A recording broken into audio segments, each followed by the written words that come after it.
I'm Laura Noel, and today I want to talk a little bit about homeschooling when your year isn't quite going the way you planned it to.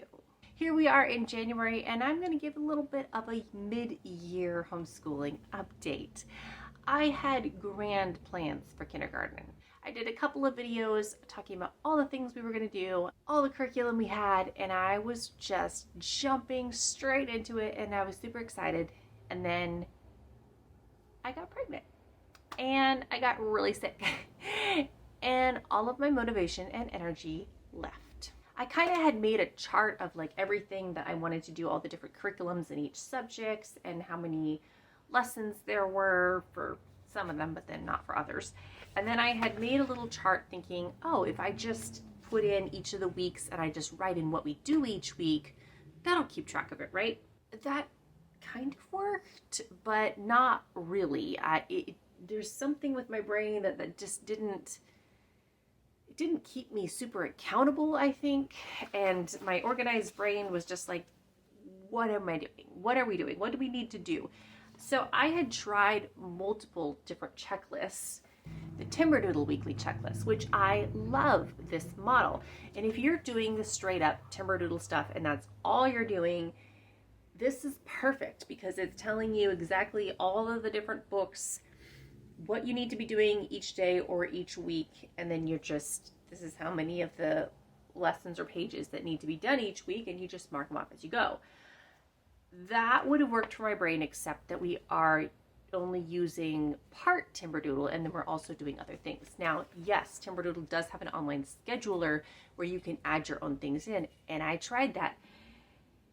And I don't have the paper here, but it looked very much like this. It was just very black and white, very plain, very, I don't know.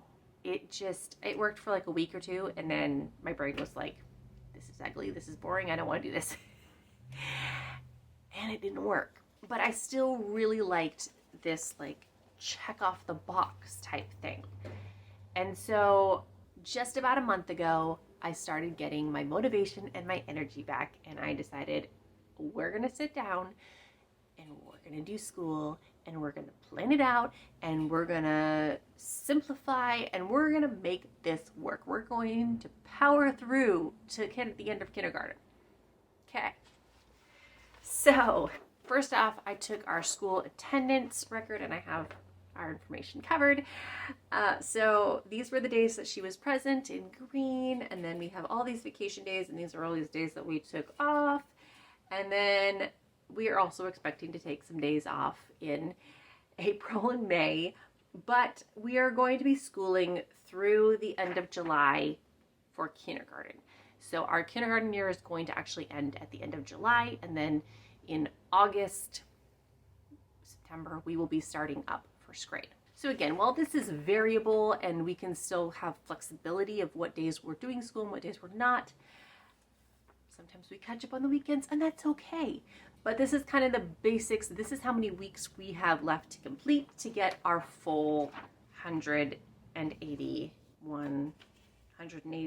days. I think we actually have 109 days on here, but that doesn't matter. The next thing I did was I looked at this long list of curriculum and said, okay, what can we get rid of? Okay, number one, all about reading, pre-reading. We haven't done it in like a year. She's getting her alphabet through Gather Round. We're just not going to do it. So I ended up just selling it and crossing it off. I was doing handwriting. I was doing handwriting without tears. I had just incorporated that. We don't have the whole set, so I was just doing it on my own. And then I realized that the next Gather Round book that we were about to start has handwriting in it, so I got rid of handwriting without tears, and we're just doing it with Gather Round. That eliminated two things off of my list. We only had about 12 lessons left of our Skill Sharpeners science book, so I sat down and we did science every single day for 2 weeks. That book is finished. And then with what was left, I created a colorful checklist for myself. So I do 2 weeks on each page, and I've been printing them out, but I can also do the check marks on the computer, but printing it out is best.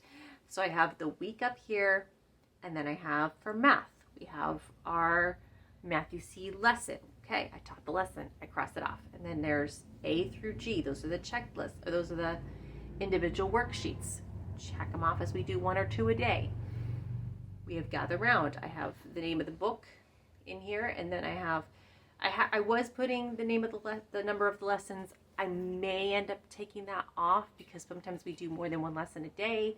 But for now, that's been working okay. We just mark it off as we go. For Bible, when we do her Awana verses, we check that off. English, last week I had Handwriting Without Tears, and I just recently got rid of that one. So now I just have jotted down, and I don't have checkboxes because we aren't currently doing it. I may decide to do it in the future months. I may just keep it for first grade. I haven't decided yet. And those are the things these top ones are the things that we do every day. We do math and we do gather round, and we're supposed to work on our Awana verse every day. Other than that, I have kind of the little loop schedule where we do 1 or 2 other subjects on each day of the week. So Monday we do Horizons Health and Annie's Etiquette and a page in the Art or Emotional Intelligence book. On Tuesday we do a history lesson. On Wednesday we do a geography lesson. And on Thursday we do a thinking skills page and or a STEM activity of some kind using one of her STEM building kits. And then Friday is our co-op day, so she has a science class and an art class and a little math class as well there. So that's what we're focusing on. And I'm like, I feel good about this. I feel like this is doable. This is 30 to 60 minutes a day, depending on her attention span. And sometimes she wants to do more than 1 lesson of things, and that's totally okay. We also have extras like Building Blocks of Science book that we haven't really done, or Exploring Nature with Children we haven't really done. And that's okay. Those are things that if I suddenly get inspired, I can add in there. They're on here, but there's no you must do this week. And that's worked so well. To just simplify and let go of those extras, it's been so well. So it's been so helpful to just take some of that off and say, you know what? You don't need to do all the curriculum. You don't need to do everything. Just focus on the big stuff, the main stuff, and get it done. And she's been learning, and it's been awesome to see her learn. So how we keep things organized is I just have one of these little Mead notebook things, and I put the little, what are these even called? The little inserts in. And at the end of each week or the beginning of each week, I go through and I pull out, so let's look for example here.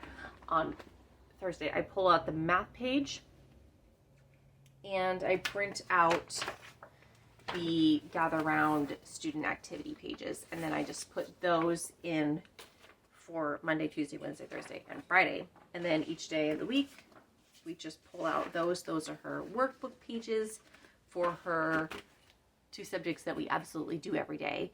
And then usually the other ones are just a book that I pull off of this shelf here. So these are her main books. There's some extra things there too, but these are the things we're usually pulling from. Down here is where I keep the gather round stuff in her little bin here. I keep our gather round teacher book and handwriting book, and then she's taken things off of here, but she's supposed to have markers and crayons, glue, pencil sharpener, colored pencils, scissors, all that stuff in here. And in the bottom bin is more of her thinking skills books, and other Timberdoodle activity books in there. So all that to say, when your homeschool year is not going the way you planned, you pivot. It's a word that people are really annoyed with these days, but you pivot. You make do. For us, it's deciding. I mean, I always kind of wanted to do year-round school, but now I'm like, we're definitely schooling through the summer because we needed to take some time off this school year, and that's okay. And we're just going to keep going, and we're going to simplify, and we're going to do the things that we absolutely have to do and let go of some of the extras. And that's okay too.